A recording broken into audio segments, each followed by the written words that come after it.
fun? Yeah! I am so excited for our next panel, and judging by a lot of the cosplay that I've seen this weekend, I would say you guys are ready for some fun here too. Yeah! Twin Cities Con. Please help me welcome at this time. First, you know her as the voice of Isabella. Please help me welcome Diane Guerrero.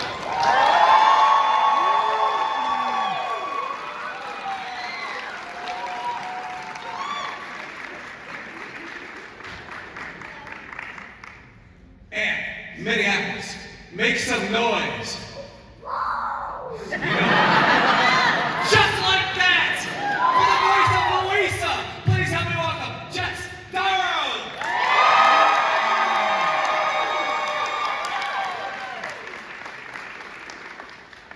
I love you. Hi. Hi, why are you so far? Is this thing on? Yes. Welcome to Minneapolis. Who is you? Thank you. Is this your first time here in Minneapolis, in this area? Yes. Not me. Not me. I was here in 2019.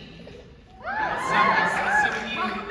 Thank you so much. Love Twin Cities. I was actually, I was catering an event. Small event. Yeah, it was a Super Bowl like after party, and it was just a cater waiter. It was pretty cool, and saw a lot of cool peeps. Everyone was really nice. Wanted to come back to Twin Cities ever since, and I happened to do a movie in the meantime. Now I'm back. It's pretty cool. I love this place. And Jess, I'm so glad you're here. A little peek behind the curtains. A couple months ago, we worked another convention together, and we knew that your sisters were going to be here. So I went and poked the bear and was like, "How can we get Jess there?" And Yes. our people called your people, and next thing you know, you're here in Minneapolis.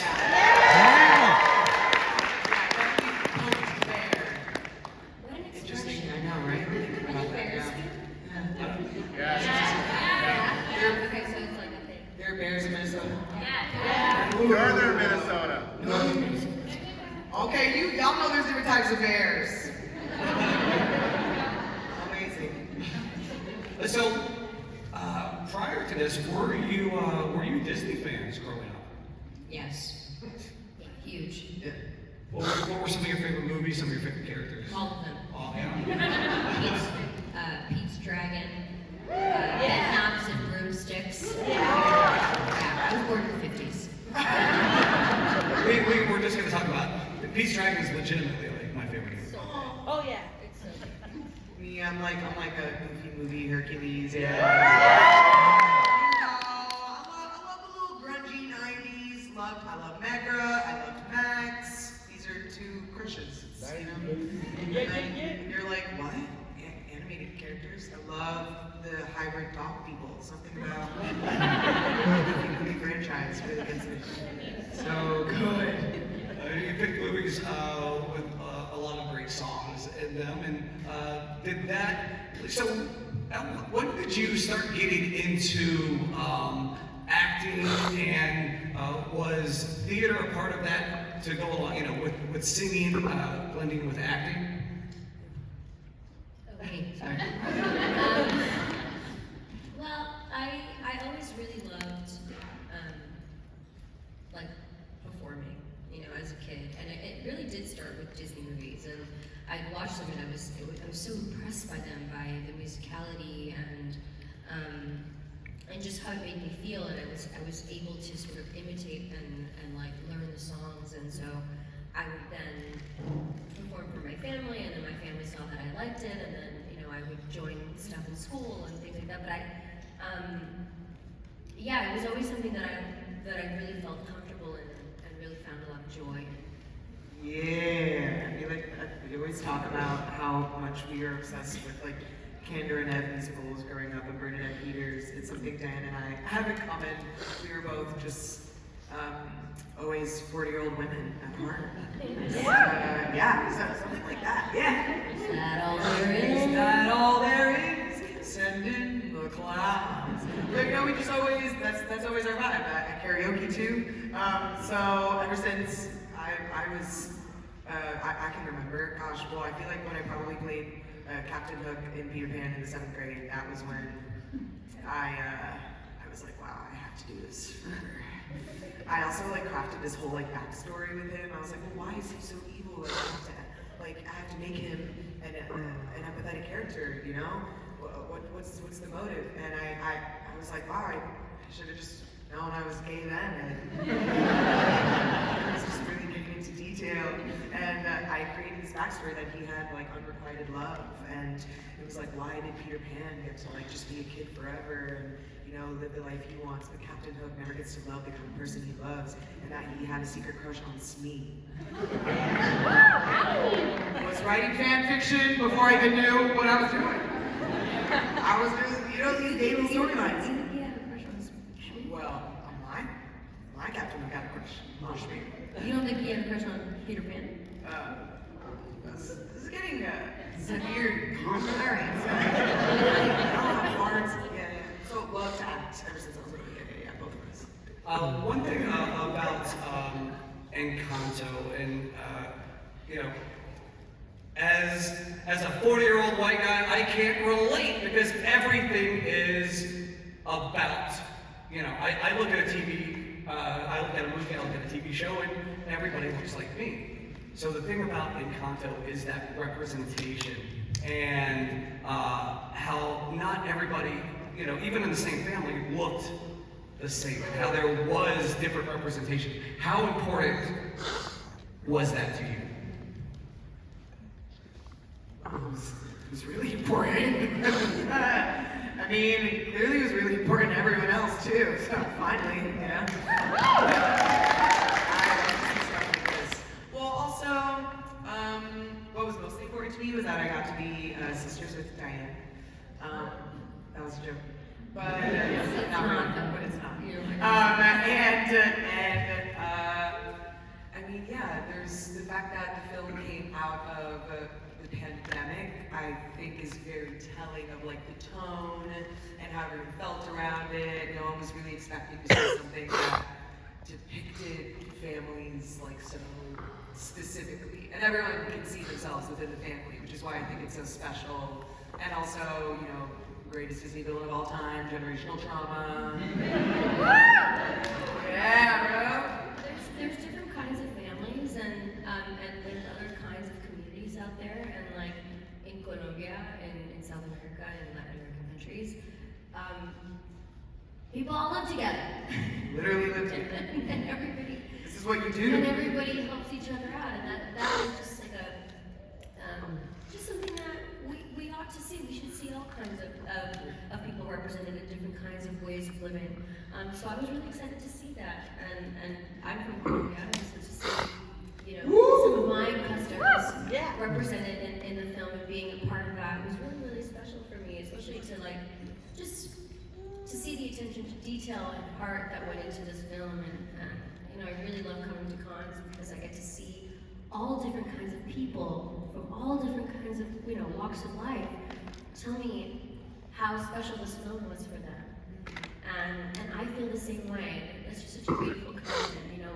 I think the through line in the movie is love. And that's all I want to give and all I want to receive and what I want to see in the world. So I was really happy to be a part of this project. Yes. Well, I have heard that there is I mean, besides, you know, the magic, there is a part that isn't believable, and that would be Abuela saying, "I'm sorry." Is that? I remember. Yes, that was funny. Yes. Someone said this to me at the last con that when I was in Iowa, and it was just hilarious. They were like, you know, this movie was so they were a Latina queer woman and with a child. And they said, you know what? I love this movie so much. It was so accurate, except for the end. I said, what? What do you mean? They're like, no abuela has ever apologized. It's true. And no abuela has ever lived long enough to apologize. Okay. And any woman around. There's no patriarchy. Yes, exactly. And I was like, oh my god, you stumped me. And so I think maybe they saw it on Twitter. I don't know, but it's so accurate. So that was Mirabelle's gift, was getting her to say I'm sorry. Oh my god! No, I think you're definitely onto something. But I yeah, think for Encanto too. Encanto 2 is That's what we're gonna see. yeah. See Abuela apologize. Apologize in different ways. And see all the mothers. All the mothers apologize. All of the matriarchs apologize in different ways. and talk about, and then their matriarchs apologizing to them, and then That's what the movie's about. But the thing is ultimately, a matriarch is affected by the patriarchs. Oh, sorry, me trying to switch up the blame. Hey, what's up, guys? No blame. Generational trauma, you guys. Repeating it. Cycle breakers. That's what my therapist says. Let's talk about the soundtrack a little bit. Who here loves the soundtrack?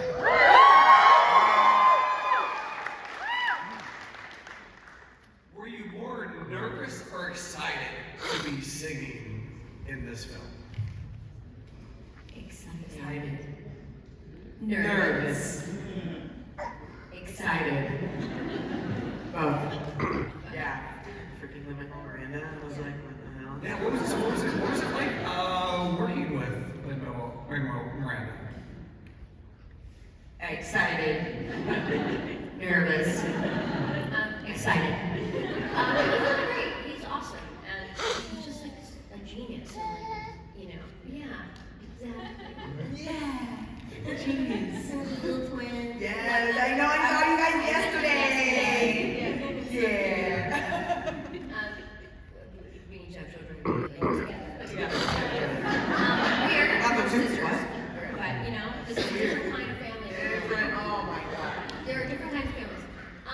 So Lynn was great, genius, just goes in there, makes you feel so comfortable, he's so generous. I mean, he's just it's really crazy to like play around in his brain and like see how he works, cause he's got all these different like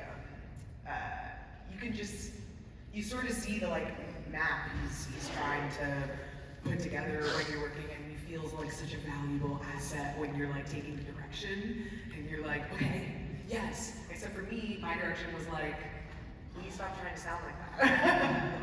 Don't try to sound perfect. And I was like, oh my god, I'm being called out by my idol, and it's the pandemic, and we could die tomorrow.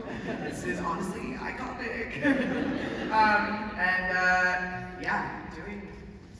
Getting to meet him over Zoom, it's excited and nervous. It's like, thank God I had that barrier. If I was with him in person, I probably would have been even more of a wreck. But now he's just Theo, he's the homie.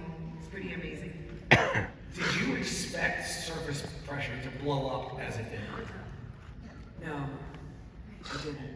I really did. I did when I saw it. Well, that is nice of you. I thought it was like, I was like, oh my god, this song is so emo. I wonder if people will want to like listen to it over and over. I remember literally going over the song with Pisha McPhee, who she worked on it vocally with me, and I remember her saying, she was like, this song is catchy. It's catchy, right? And I was like, is it? Like, I'm kind of like, yeah, I've been singing it, but I also never heard anything like it. So I just wonder how it's gonna come across. And also, I was just listening to Lin-Manuel's like demo, so I feel like I'm sort of doing like a Hamilton impression in my head. I'm like, how is this like turning out? Like, I wonder. I really had no idea, but I knew that the lyrics meant so much to me. So I knew it would affect some people. I was hoping that it would make people feel seen, and it did, but I was not expecting it to sort of transcend the way that it did, because a song about anxiety is relatable like across the board for everyone. Yeah, 100%. I think that's what made it pop as big as it did, because it was so relatable. Yeah. And then, speaking of songs, as we are now past Halloween and into the Christmas season, Jess, you did a song for a short called "The Gift." Yes. How did that come about? Has anybody here seen The Short and the Gift? Well, it's basically the UK. Yeah. Yeah, it was like a UK short. Actually, well, I mean, you could see it here, but it was like a big like promo out there for Make-A-Wish Foundation at the end of 2022. And so that, I mean, it was wonderful to like cap my year off with that because my life changed in 2022 because of Encanto, and I was just able to meet so many wonderful people and start to like navigate my career in a more specific way, like something that felt purposeful and not just like me like praying for something to happen. I like got this wonderful thing that allowed me to like actually do something that felt important, and all of a sudden I was like, wow, being an actor, it doesn't feel so awful. Anyway, I digress. Hey, what was your question? About how the came about, how the song It's a pretty cool short, and I did it for Make-A-Wish Foundation, and it's also sung in Spanish. I sing in Spanish. Did you know that? I want you to be proud of me. I'm proud of you. Thank you. It's also there's a Spanish version of it, so and it's also when it was like before I like officially changed my IMDb to Jess, so it's like Jessica Darrow, The Gift, and it's honestly a very beautiful song, but it will make you cry. It's really corny and perfect for Christmas time. Yeah, if you're trying to get a little, yeah, you should watch it. At this time, if you have questions, please feel free to line up. While folks are lining up, I'm going to ask you a question. That's my favorite question to ask, and that is, while doing these conventions, or even in a studio or on a set, has there been that fanboy moment where you saw somebody, you met somebody, whether they were next to you in a green room, and you either couldn't speak, or maybe you spoke a little bit too much and you put your foot in your mouth? Yeah, I felt that way when I met Diane. And then I made her love me. That's it. I actually just forced her to let me hang out in her dressing room at Hollywood Bowl. She did. I did. It was amazing. Yeah.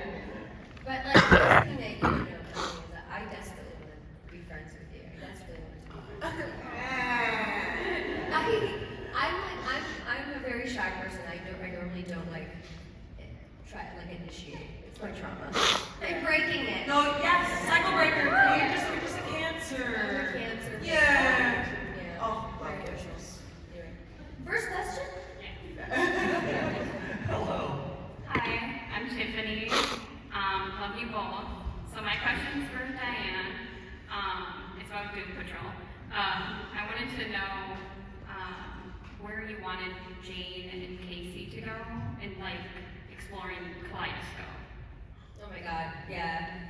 She's talking about Doom Patrol. I'm sorry, I wanted them to go all the way in space. All the way. I mean, like, adventures and a life together with that cat they had. Yes. And that spaceship. A lot of romance. We actually gave DC a treatment, Madeline, Zima, and I, because we wanted the, spin-off. But yeah, they didn't call us back. So maybe, I don't know, maybe we'll submit again later. But yeah, I wanted it to go somewhere. And Madeline Zima is an incredible actress, and I just died to work with her again. It's amazing. Thank you. Thank you. Hello. Hi, my name is Tessa. My question is for Jess. Nervous. What was your reaction to seeing Ilana Mar do Under Pressure for Dancing with the Stars? Oh, what was my reaction? You're the fifth person asking that this weekend. Well, my reaction was probably the most insane when she followed me on Instagram with the DM means, and I hope that my rendition of Louisa makes you proud. And I was Who? Ilana Mar, who did, she danced to the danced to Surface Pressure on Dancing with the Stars, dressed as Louisa, and the terrifying donkey. Yeah. What's his name? Alan. So so talented, but the donkey, so scared. So that was the only, so that's my true, honest reaction. Is, donkey! And then, wow. So amazing. Yeah, she's literally the best. Thanks. Hello. Hi there, I'm Carl. What was your experience performing your character live at Hollywood Bowl? Yeah, You go. Yeah, the Hollywood Bowl. You're asking Jess. Yeah. Oh, you're asking me? Yeah. Oh, hi. Dude, being Louisa at the Hollywood Bowl? Yeah, what was that like? It was really good. It was crazy. I blacked out. There were a bunch of dancing donkeys, and every time I know, I can just try to remember there were dancing donkeys. It really was crazy. Dan and I, every time before we would go out on stage, we were both really nervous. So we were just like, how are we gonna do this? And then we just go out there and we just do it. And it's the biggest audience I've ever performed in front of. I was wearing a sparkly suit. It felt amazing. It was freezing cold, but my body was boiling hot. Like it's a crazy experience. Do I have a? My earring just fell. Whoa. But yeah, it was pretty amazing. Dancing with the donkeys was the best part. The dancers surrounding me in a circle when I'm like in the center felt is like one of the greatest feelings in the whole world. And it was like, it made me go like, oh my God, I actually miss musical theater. This is why I love live performance. It's just so terrifying that I could not possibly do this like, all the freaking time. But like, the dancers gave me so much energy. They were just, and they like hype me up. You just feel so cool. And I'm not really doing anything. I'm just going like this. Well, I am melting my face off, but other than that. Thanks, Frank. Thanks for your question. How long was rehearsal on it?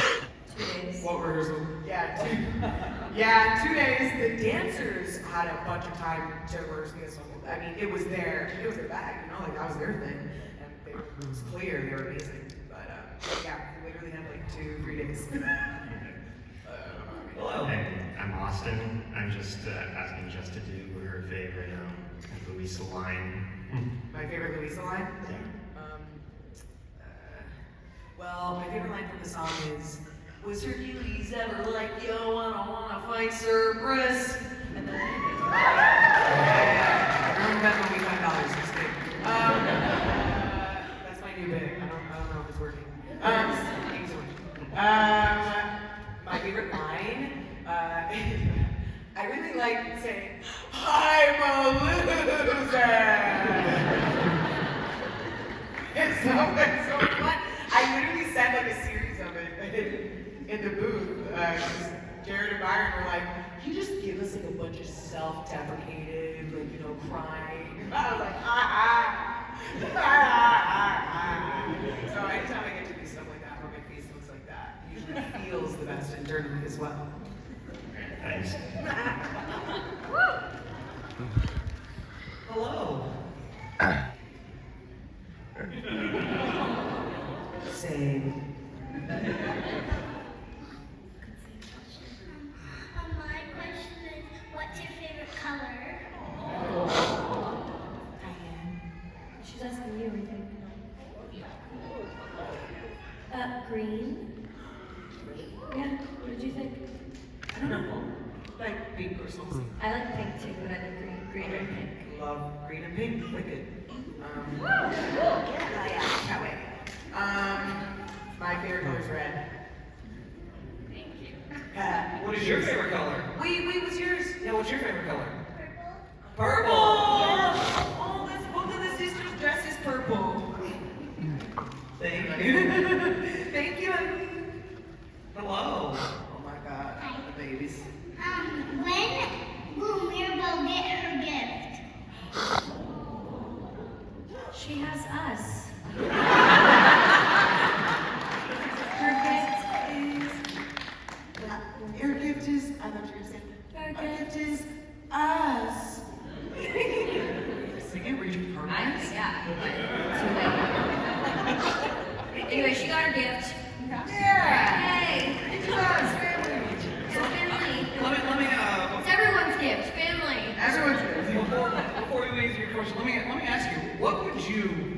would you say? What would your advice be to somebody like Mirabelle who doesn't think that they are special when they actually are? What is your advice to them? Because there are a lot of people out there who just wander and think, I'm not special.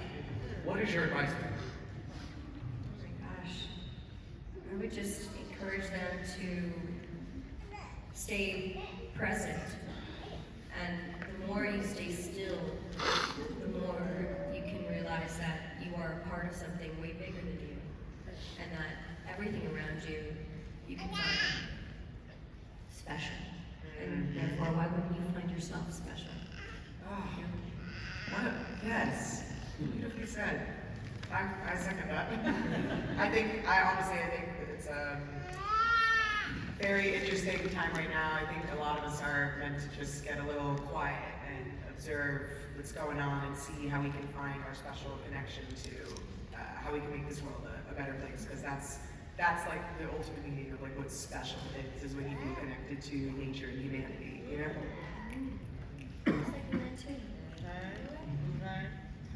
Bruno, you're out of your Deep. basement. My cousin! What are you doing here? She got the wrap. She got the wrap. She got the I wrap. got from New York. Yeah, She got the pizza wrap. She got that piece of wrap. Well, a big fan of you both, especially a big fan of Doom Patrol, so thanks for all you did there. Yes, go Patrol! So cute! But a question for you both. So you both did just an amazing job of voice acting, both in the songs and with your lines. And there's a lot of very small, subtle things that I just thought were hilarious. So the question is, do you guys have some favorite either voice actors or just a specific animated character that you think they just did a perfect job voice acting? Anyone?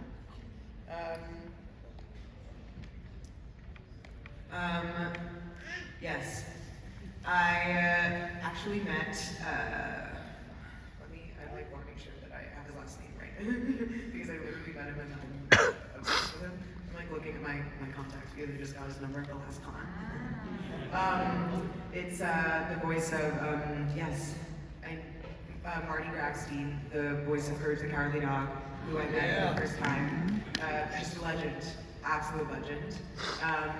And he's just so sweet, and it's really funny because, I don't know, anyone know Courage the Cowardly Dog? Oh, yeah. Oh, yeah! Real weirdos in the room now. That was like, do you know Courage? Did you ever watch that? I watched As Told by Ginger. Oh, okay. I also watched As Told by Ginger. I love As Told by Ginger. But Courage the Cowardly Dog was very much like so creepy though, and it like terrified me, but I couldn't look away because it was also hilarious in like a weird, dark, twisted way. And so when I met Marty, I just heard someone in the background go, "The things I do for love." And then they put me on a panel with him, like just like this. And then I literally was sitting on the couch and I was like, I started to tear up. It was like amazing. And then we had a heart-to-heart moment. And he's just such a legend and has a beautiful family and a beautiful heart and is like true definition of voice actor. Like, wow, amazing. Yeah, I know. Meet your idols. And he's wearing a purple polo shirt. So it's just courage, man. It's courage. Oh, me? Yeah, you go now. I mean, the creepy show I liked was Ren and Stimpy. After Yeah. that, yeah, those voice actors. I'm just really, I can't nerd out like her right now. No, and like- give you like the first and last names of someone, but I know I would. Well, me and my school person outfit. Anyway. it's Sailor Moon. It's Sailor Moon. Pretending to have long hair again. Thank you. Thank you, Primo. Thank you, Thanks, Bruno. Bruno. Thanks, Bruno. Thanks, And we're not going to talk about you no more. Hello. I'm Jasmine. Hi, Jasmine. And my question is, what sibling do you guys see yourself in that's not your character?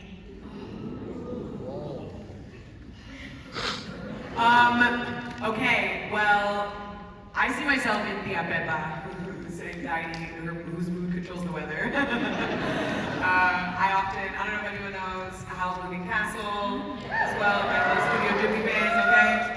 Spirited Away, my favorite movie of all time. And House of Castle makes me think, well, How makes me think of Tia Pepa. And I just very much, whenever I'm in a mood, I tend to suck the air out of the room. And, but at least I'm aware, that's the first step. And I think Tia Pepa, you know, every time she's freaking out and it starts to rain, I kind of feel like that's me. What about you? I connect to Mirabelle. I think that my personality, or like, I guess, whatever my life has taken me through has made me kind of like this fixer, you know, always having to like mend or like, I can fix it, I can help, you know, I can save you. So I feel like that's who I connect with the most. Yeah. And also Isabella, because she wants to. And yeah, and I'm like Lisa too. I'm big and cute and strong. Yeah, like everyone else. What about you? Yeah.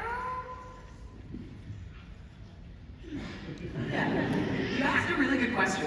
Kind of like a mixture between Mirabelle and Isabel. Because like with Mirabelle, she's like so confident and she like doesn't like bring herself down. And with Isabella, well, not the perfect side of her, but like in the end where she realizes that she can make different things and not just flowers. Yeah. So you feel like a mix of both of those. Yeah, that is beautiful. Thank you for sharing. Also really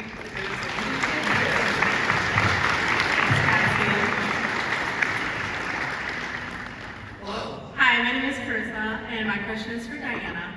How hard was it you to go from a show like Orange is the New Black to a Disney movie like Encanto? How hard? I mean, it wasn't hard because I feel like I've always had all of those things inside me, like, you know, full spectrum, you know, like the you know, Disney princess and bright and joyful, and of course, right, we have, you know, life is like this, and just like our moods and personality are like this in different situations, and so, yeah, it wasn't hard for me to do it because I don't know, I love to express myself in all of these different ways. Thank you. Thank you. Thank you. I love her, and so shut up, Prince. Gag on 2011. So Jasmine beat me to my question, so my new question is, if you could either like have the powers of one of the family members or just be any other character, like what would be? It could either be like that random guy that goes, Larissa, the doctor's skeleton. Like just anything. What gift would you like to have if you could have a gift? Well, first of all, nice to meet you, partner Woody. It's Jessie. You look, oh my God, you're Jessie? Yeah, I'm Jessie. Oh, sorry, I didn't see the hat. Sorry, Jessie. My arm wig unraveled. Oh, word. From one Jessie to another, howdy. And I'd say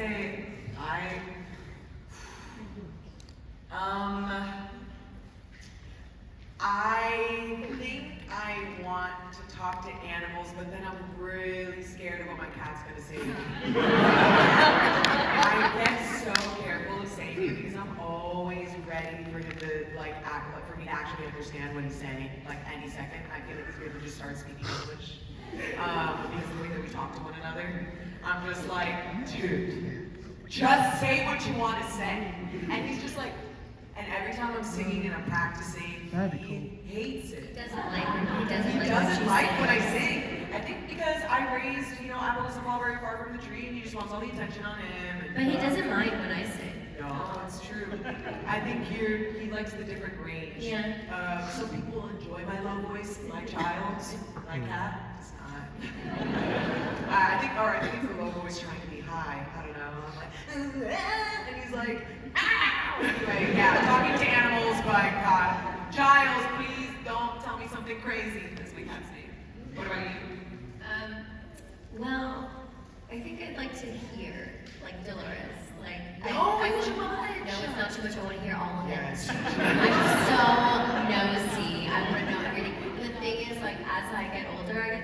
happened to my hearing. I don't know.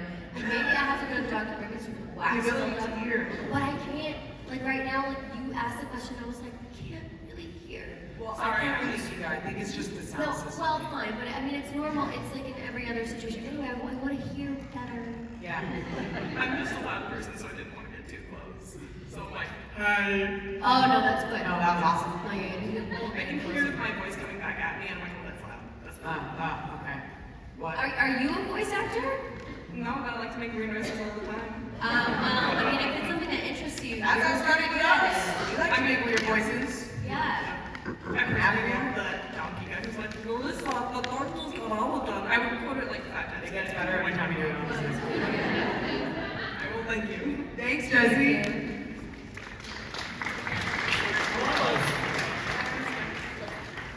Hi, I'm Addie. Okay, just making sure you can hear. It's really nice to meet you guys.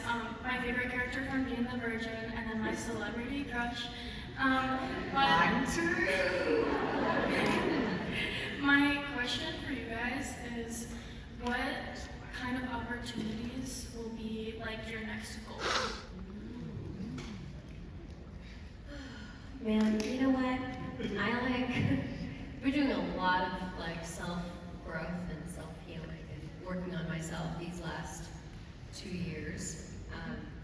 And I kind of like, I had to stop wishing for, or I don't know, wanting like career goals, because I just don't know if like that was, it was just like setting these like expectations of life and what my career should look like, and then when it wouldn't look like that, I would feel bad about myself.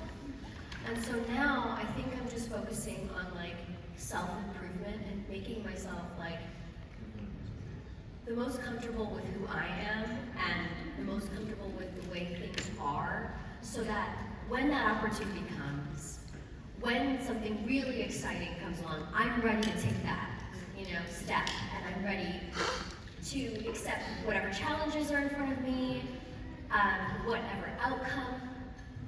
And so I guess that's where I am.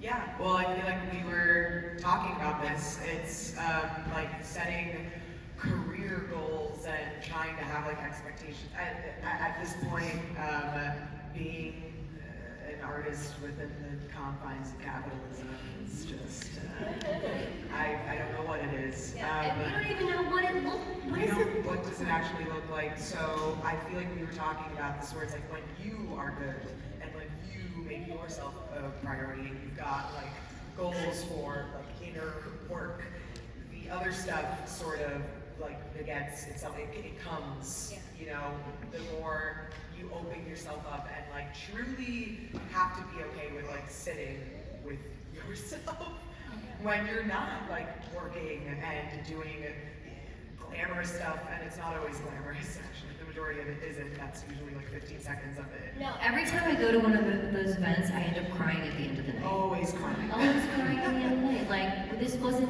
what you sold me. Yeah, you know? it wasn't what you sold me.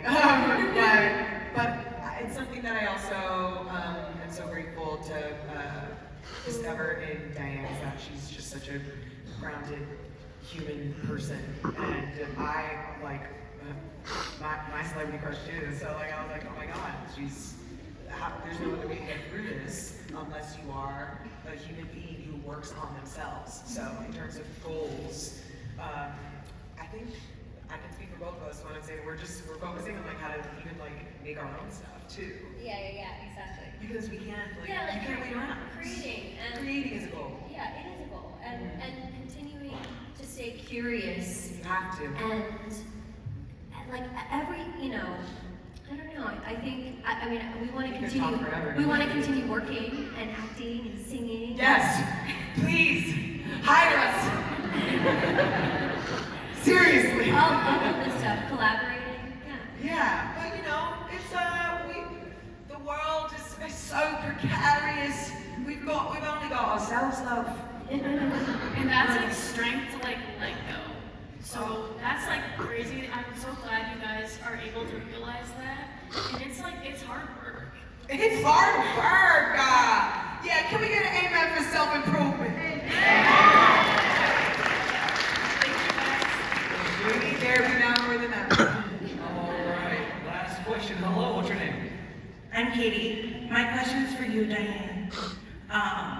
When you got the part for Isabella, was it hard for you to portray the part of always having to be perfect? No. Well, like that pressure, I mean. Like No. I'll say this. My Venus is in Virgo. So for anybody who knows that, I've struggled with wanting perfection my entire life, but never even being close to it because it doesn't exist. And so this role really challenged me to look within myself and my ideas of perfection and how I carried that throughout my life and how that made me incredibly anxious and sad. And then looked at the character and how it made her anxious and sad and mean and, isolated and not being able to tell her truth. And really what else can I do? And being able to sing that song along my sister Mirabelle was like so freeing. It was freeing for me and it was freeing for the character. And I love the message that it sent out, because it's like you're not just this one thing that you've been programmed to identify with and be, because that's just because your personality sort of led you there, and then everybody felt comfortable saying like, okay, fine, you're the perfect one. And that's who you are. And, it takes courage to say, no, this is a version of me that was created, but this version no longer serves me. So I'm gonna go ahead and make prickly things because I'm angry. And I can do that. And that emotion is healthy too, and it's okay. And then now I'm not angry anymore.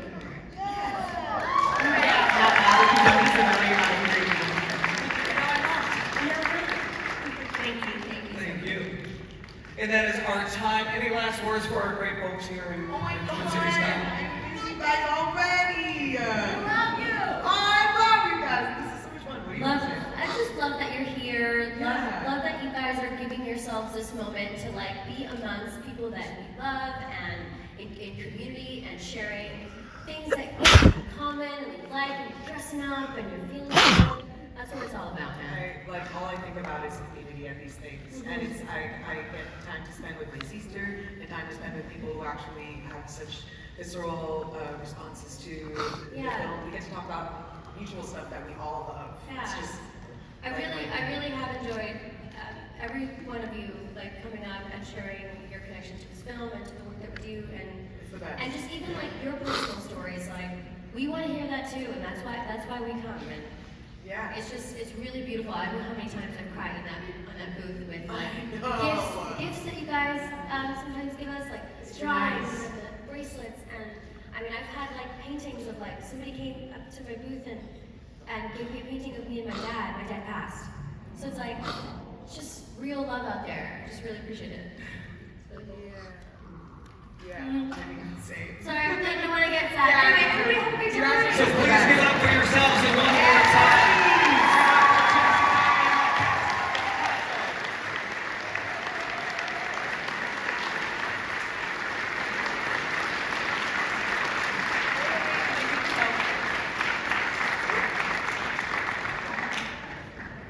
can you guys be in my photo?